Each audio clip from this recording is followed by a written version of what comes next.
Hello everyone, concept series में आज हम एक और इम्पॉर्टेंट टॉपिक को समझेंगे। आपने हाल ही में न्यूज़ में ज़रूर सुना होगा रेट कट के बारे में। कई जगहों पर यह चर्चा होती है कि आरबीआई इस बार रेट कट करेगा या फिर यूएस की फेडरल रिजर्व रेट कट करने का सोच रही है।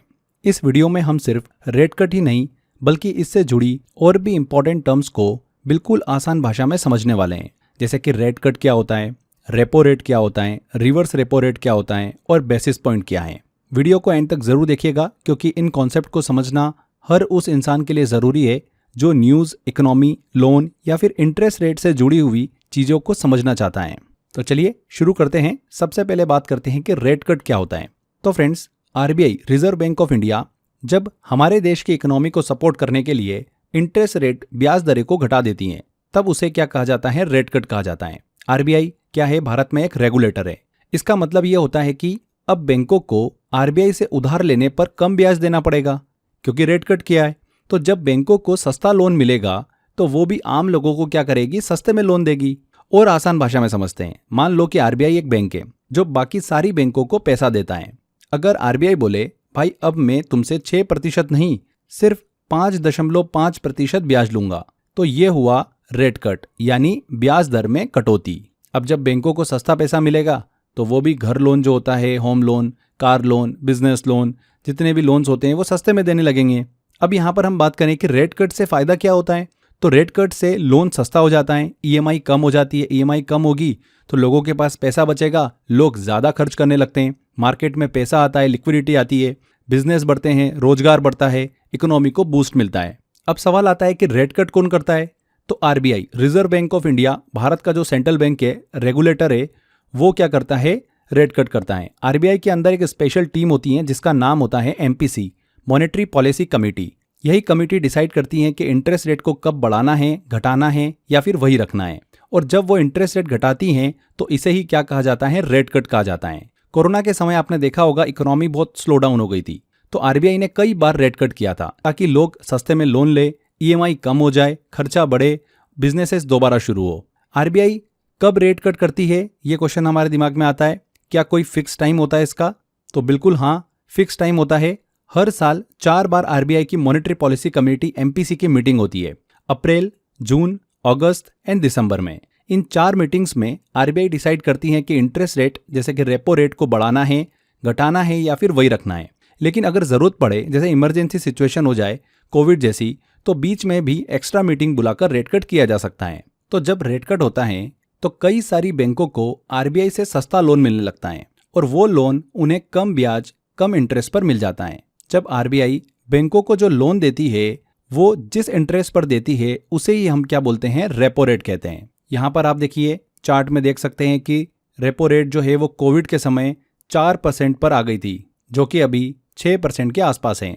तो रेपो रेट क्या होता है समझ में आ गया आपको? जब किसी बैंक को पैसे की जरूरत होती है तो वो सीधे आरबीआई से लोन लेता है।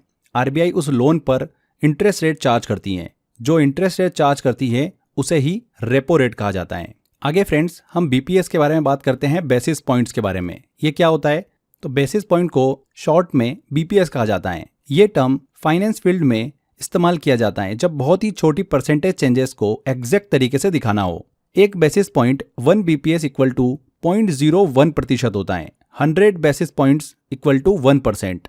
अगर कोई कहे कि आरबीआई ने रेपो रेट में 25 बेसिस पॉइंट्स की कटौती की है, तो इसका मतलब हो गया कि 0.25% की कटौती हुई है। मतलब अगर पहले रेपो रेट 6.25% था तो अब कितना हो गया? 6% हो गया। बीपीएस का इस्तेमाल क्यों होता है? जब बहुत ही छोटे बदलाव हो, जैसे कि 0.10%, 0.05%, 0.25%, ताकि कंफ्यूजन ना हो। जैसे 0.5% और 0.05% में गलती ना हो। खास तौर पर ये जो इस्तेमाल होता है ये interest rates, bond yields, mutual fund returns, इनमें देखने को मिलता है। अब फ्रेंड्स, आगे हम बात करते हैं रिवर्स रेपो रेट की। रिवर्स रेपो रेट क्या होता है?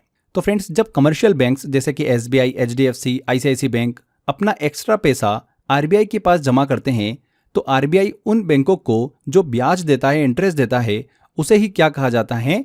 रिवर्स रेपो रेट कहा जाता है। इसे आप उल्टा समझो रेपो रेट से।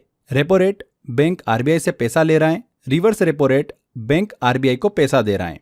अब बात आती है कि आरबीआई रिवर्स रेपो रेट क्यों सेट करता है? तो जब मार्केट में ज़्यादा पैसा घूम रहा हो, मार्केट में लिक्विडिटी बहुत ज़्यादा हो, यानी लोग बहुत ज़्यादा खर्च कर रहे हो, तो बैंक के पास भी बहुत सारा फंड हो जाता है और महंगाई जो होता है, इन्फ्लेशन, वो बढ़ने लगता है। तो ऐसे में आरबीआई एक टूल अपनाता है रिवर्स रेपो रेट के नाम से। वो क्या करता है, रिवर्स रेपो रेट को बढ़ा देता है। रिवर्स रेपो रेट बढ़ाने का मतलब ये हो गया कि आरबीआई कहता है कि बैंक को मुझे अपना पैसा दो और मैं तुम्हें अच्छा इंटरेस्ट दूंगा।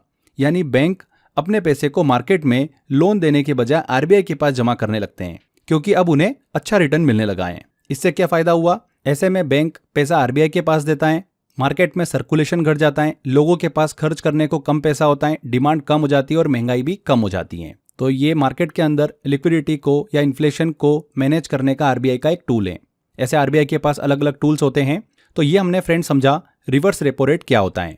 आई होप आपको रेट कट क्या होता है, रेपो रेट क्या होता है, रिवर्स रेपो रेट क्या होता है एंड बेसिस पॉइंट क्या होता है अच्छे से समझ में आया होगा। यहाँ पर आप सभी के लिए क्वेश्चन है, इसका जवाब आपको कमेंट बॉक्स में देना है। अगर आरबीआई ने रिवर्स रेपो रेट को 3.50% से बढ़ाकर 4% कर दिया तो इसका सबसे संभावित असर क्या होगा, इसका जवाब आपको कमेंट बॉक्स में देना है। 4 ऑप्शन है आपके पास में। यहाँ पर फ्रेंड्स हमारा सेशन खत्म होता है। आई होप आपको वीडियो अच्छा लगा है। अगर मेहनत अच्छी लगी, वीडियो अच्छा लगा है तो वीडियो को लाइक एंड शेयर जरूर कर दीजिएगा एंड चैनल को अभी तक सब्सक्राइब नहीं कराएं तो सब्सक्राइब भी कर लीजिए। मिलते हैं फ्रेंड्स अगले वीडियो में। Till then bye bye.